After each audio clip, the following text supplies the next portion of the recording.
Sophia worked every night cleaning empty offices. She walked through silent hallways, picking up other people's papers, erasing traces of days that weren't hers. For 3 years she had lived that way.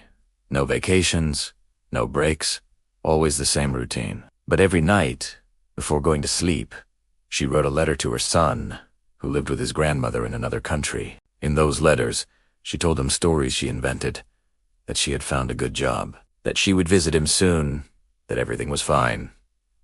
But in truth, nothing was fine. She lived in a tiny room and barely had enough to eat. Sometimes, she looked at her cracked hands and wondered if she would ever hold them again without feeling ashamed. One night, while cleaning an office, she found an envelope that had fallen between some folders. It said, "To whoever needs it."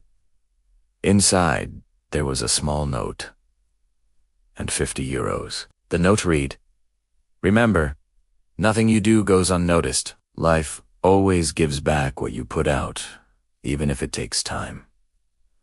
Sophia cried quietly, not because of the money, but because someone, without knowing her, had seen her. With that money, she bought a beautiful envelope and finally sent a real letter to her son. "I'm okay, my love. Some days are hard, but each day brings me closer to you. I promise we'll be together soon." Months passed. One afternoon, while sweeping the last floor, a man approached her. "Are you Sophia?"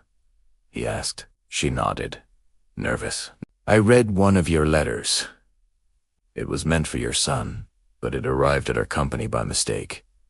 I wanted to thank you, the way you write.